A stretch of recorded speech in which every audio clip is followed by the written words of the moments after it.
I am not recording this from a place of safety. I am not speaking freely, and I am not supposed to be talking to you at all. Right now, as my voice is being recorded, I am hiding. Not hiding from the police, not hiding from people, not hiding from the government. I am hiding from my coven. I am what they now call a rogue witch who broke rank, a witch who refused an assignment, a witch who crossed a line that is never forgiven. And because of that, my name has been removed from protection. My spiritual covering has been withdrawn, and a price has been placed, not with money, but with blood. If you hear fear in my voice, it is because fear is justified. I have changed locations more than once. I do not sleep 2 nights in the same place. I speak quietly, even when I am alone. I avoid mirrors. I avoid midnight hours. I avoid familiar faces. Because when a witch runs from her coven, she does not run with her body alone. She runs with her spirit exposed. I am speaking from South Africa, but what I'm about to say does not belong to one country.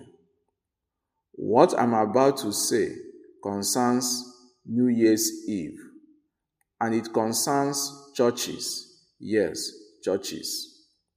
Before you relax, before you say, "This doesn't concern me," listen carefully. This warning is not for unbelievers. It is not for mockers. It is not for people who think everything spiritual is a joke. This warning is for churchgoers, for crossover night Christians, for those who believe that entering any church on New Year automatically means safety. I used to believe that lie too, until I was assigned to prove otherwise. There are churches we were instructed not to attack. There are churches we were warned to avoid.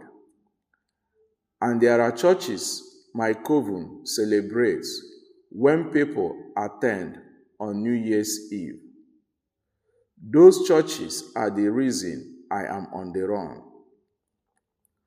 On crossover night, when you are counting down from 10, when you are shouting Happy New Year, when fireworks fill the sky, we are also counting, but we are not counting seconds. We are counting souls. We are counting Lego doors. We are counting altars. You see, New Year is not just a date. It is a spiritual transaction point, a handover, a gate. And some churches, whether they know it or not, are positioned directly on that gate. I was part of the team assigned to study churches across regions, including parts of Johannesburg, Pretoria, Durban, and satellite gatherings that live stream across borders. We were trained to identify which congregations looked spiritual on the surface, but we are open underneath. Our work was not noise. It was not chaos. It was legal. We didn't need demons screaming. We didn't need drama. All we needed was attendance. Attendance on the wrong night, under the wrong altar, with the wrong leadership structure, and with the wrong spiritual foundation. I am not proud of what I did, but I am more afraid of what will happen if I stay silent. The reason I am speaking now, before New Year, is because there is a pattern. And once crossover passes, the damage is already sealed. I broke covenant when I warned somebody privately. That single act triggered a hunt. The moment I spoke against an assignment, my name appeared in our internal records as unsafe. That is the word they use before elimination. So if you are hearing this, understand the weight of it. I am risking more than reputation. I am risking retaliation. But some of you listening, we are already marked last New Year, and you don't even know it yet. You just noticed that things began to die slowly after crossover.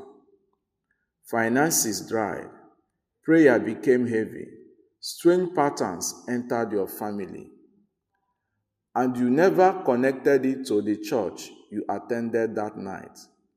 That is why I am speaking quietly, carefully, from hiding. In this confession, I will tell you why my coven prefers certain churches on New Year, what makes a church spiritually unsafe on crossover night, how people unknowingly submit their year before it even begins, and why I can never return to the life I came from after revealing this. If you plan to attend a crossover service this New Year, do not skip this warning. Some doors, once entered, do not close until years later. And some churches are not what they appear to be, especially on New Year's Eve. When people think witchcraft is chaotic, emotional, or random, they misunderstand us. Nothing about New Year operation is rushed. Nothing is accidental. Nothing is done without permission.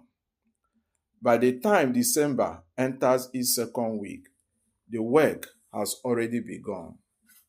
In the coven, New Year is not called New Year. It is called the crossing because something always crosses over. Weeks before December 31st, we would be summoned, sometimes physically, sometimes spiritually. No phones, no recording devices, no questions. You don't ask why, you only listen. The first thing we received was not a list of people, it was a map, cities, zones, church clusters. In South Africa, certain regions were always highlighted, areas with rapid church growth, heavy crossover attendance, and emotional worship cultures. Those are fertile grounds. The instruction was always the same. Do not chase individuals, chase gatherings. Because one altar with 5,000 people is more profitable than 5,000 individual attacks. I was trained to study churches the way bankers study markets. We look for churches obsessed with crossover numbers, churches where leadership was untouchable, churches where prophecy replaced accountability, churches where money testimonies were louder than repentance. If a church was clean, we felt resistance immediately. Our scouts reported difficulty. Dream access was blocked. spiritual surveillance failed. Those churches were marked hands off. But when a church was open, oh, we knew. There is a sound an altar makes when it is compromised, not a physical sound, a spiritual hum. Once we detected that hum, the church was added to the New Year list. And this is where people misunderstand us most. We did not need pastors to be witches. We did not need them to be evil. We only needed misalignment. On crossover night, alignment matters more than intention. A sincere prayer under a polluted altar still goes through the altar first. That is why attendance matters. That is why presence matters. That is why where you are at midnight matters more than what you shout. On December 31st, as churches prepare decorations and flyers, we prepare legal documents, not on paper, but in the spirit. Agreements, permissions, allowances. And no, these agreements are not always signed by the pastor.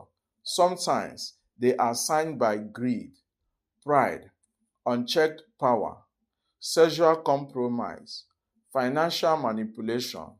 These things speak. On the night of crossover, our role was not to attack directly. Our role was to stand and receive. People think witches come to churches to cause distraction. No, we come to collect. Every cheer, every vow, every shouted declaration of, "This year will favor me," every careless I receive. If it is spoken under the wrong covering, it becomes a submission. That is why we loved crossover services that went past midnight with emotional exhaustion. When people are tired, discernment sleeps. I was present, sometimes physically, sometimes spiritually. When people unknowingly handed over their year before the first sunrise. And the most painful part, they went home happy. They celebrated. They posted pictures. They shared testimonies that hadn't happened yet. By February, confusion started. By April, resistance. By August, silent suffering. And they never connected it to where they were on New Year's Eve. That is why I ran. Because last year, something changed. An assignment came that crossed a line I could not cross. We were instructed to focus on churches, live streaming crossover globally. Not just the people in the building, everyone connected. That was when fear entered me for the first time. Because when a coven starts thinking globally, the consequences are never small. I questioned the instruction just once. That was all it took. From that moment, I became a liability. And liabilities don't survive long in the coven. I am still hiding because the knowledge I carry is considered leakage. I will tell you the exact signs we use to identify unsafe churches. Why some crossover services feel powerful but leave people empty. And what made my coven mark me for silence. If you are planning to attend a church on New Year's Eve, you need the next part more than you think. Because not every open door looks like danger. Let me say this carefully. A church does not become spiritually unsafe because it is small. And it does not become safe because it is large. Size never mattered to us. What mattered was alignment. Be- Before crossover night, we never guessed, we never assumed, we tested. Every church we considered was examined weeks in advance, sometimes months, not by attendance numbers, but by response. There are churches that react violently to spiritual probing.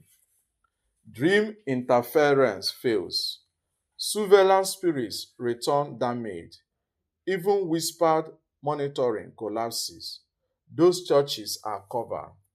But unsafe churches respond like an unlocked house at midnight. Let me tell you the signs we look for. The same signs you must now learn to recognize. 1. A church where the altar is untouchable. If questioning leadership is considered rebellion, that altar is already compromised. We love churches where the pastor was never corrected, finances were never transparent, authority flowed in one direction only. Because an altar that cannot be questioned cannot be corrected. On crossover night, whatever rests on that altar multiplies. 2. A church obsessed with crossover but silent on repentance. When a church spends weeks advertising fireworks, colors, countdowns, but no preparation of the heart, we took notice. Noise without cleansing is an invitation. You cannot cross over clean if you never dealt with what you are carrying. That imbalance opens a legal gap. 3. A church where prophecy replaces accountability. This one is subtle and dangerous. We listen closely for personal prophecies that flattered without correcting, promises without instructions, blessings without discipline. Prophecy without accountability creates dependence. Dependence creates submission. Submission creates access. 4. A church that turns crossover into a market. If New Year night became about special needs, crossover offerings, financial pressure masked as faith, then the altar was already speaking another language. Money is not evil, but manipulation is loud in the spirit. And spirits understand transactions better than emotions. 5. A church that ignores discernment because we are all one. Unity without discernment is blindness. Churches that rejected spiritual caution, labeling it judgment or negativity were easy. Discernment is not fear, it is sight. When sight is mocked, darkness walks freely. Now listen carefully. This part matters. We did not need to enter these churches to work. Most of the work happened during the crossover prayer itself. At midnight, when leaders commanded everyone to lift your hands, shout your declarations, claim the year, words spoken in unity are powerful. But power is neutral. It follows structure.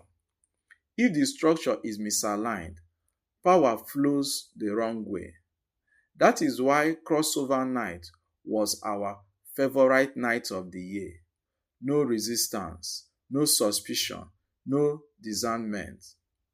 Just thousands of voices speaking into a system they never examined. And let me say something painful.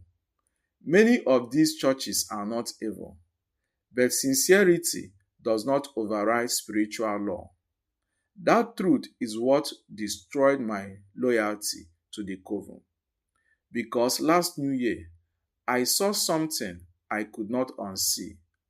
I saw a church packed, joyful, emotional, and I saw what received their year. It wasn't God. That night, the instruction was simple: do nothing, just stand and receive. And when it was over, the report was filed as successful. No chaos followed immediately. No scandals broke out instantly. Just slow decay. That is how you know it worked. I went home sick, and when I refused the next assignment, just one, I was no longer trusted. That is when the messages started: warnings, threats, silent pressure. That is when I understood something. I was no longer protected by the system I served. And when a witch loses protection, she becomes prey. When a witch loses protection, she becomes prey. Midnight is not just a time, it is a handover. That is the first thing they taught us. Every year has a spiritual custodian. Every season has an authority structure. And midnight on New Year's Eve is when custody changes hands. That is why witches don't joke on that night. That is why covens don't party. That is why assignments are not flexible. At exactly midnight, the spiritual realm does not listen to emotion. It listens to alignment. Where you are, who you are under, what altar you stand before, what authority you submit to. Those four things decide how your year opens. People think prayers at midnight are just louder prayers. They are not. They are foundational declarations. And foundations, once laid, are not easily altered. This is what most churchgoers don't understand. At midnight, the spirit realm asks one question: who has the right to speak for this life this year? Not who is sincere, not who is loudest, not who fasted the longest. Who has jurisdiction? And jurisdiction is not emotional, it is legal.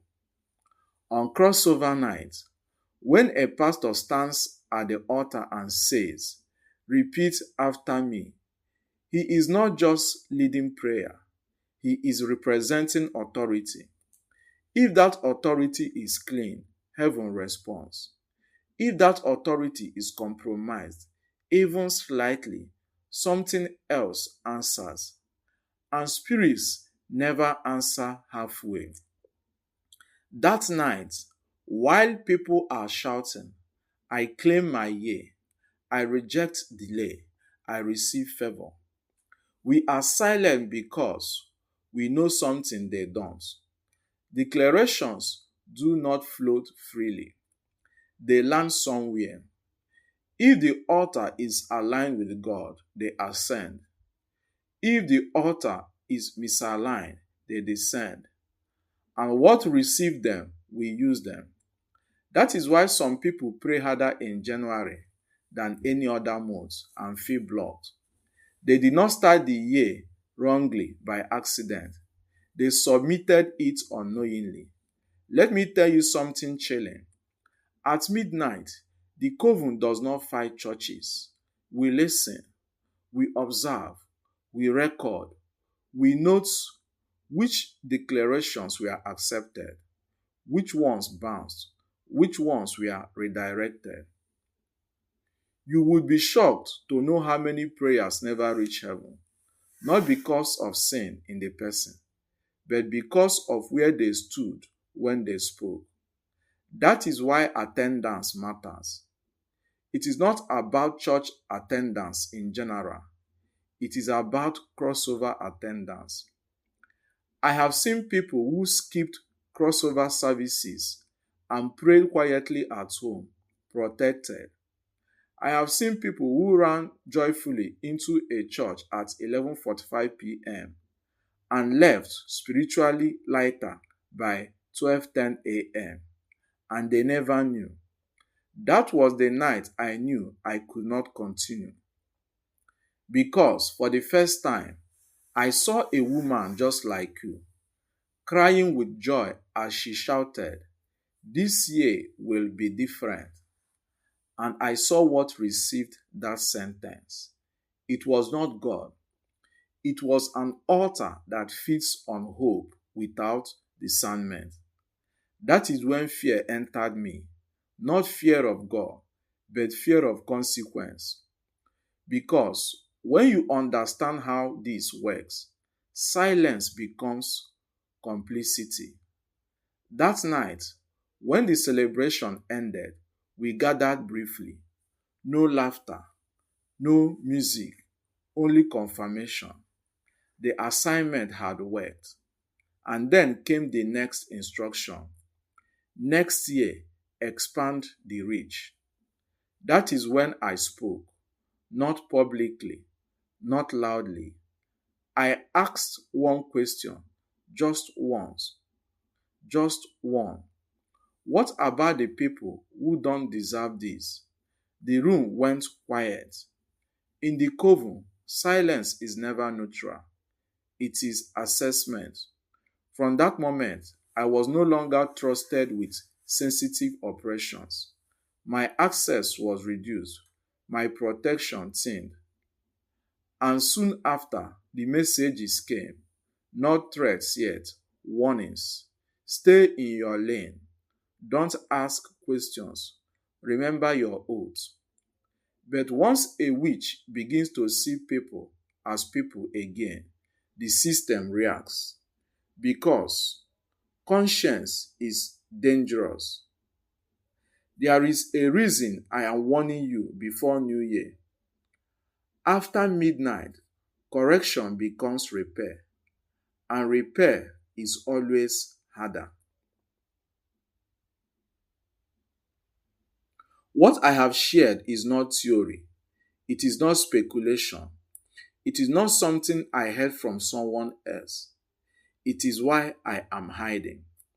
It is why I no longer have a spiritual home among those I once served. It is why I will never be welcomed back. If you are listening to this before New Year, you still have time. Time to slow down. Time to pray with discernment. Time to ask questions that excitement usually silences. Do not let tradition replace wisdom.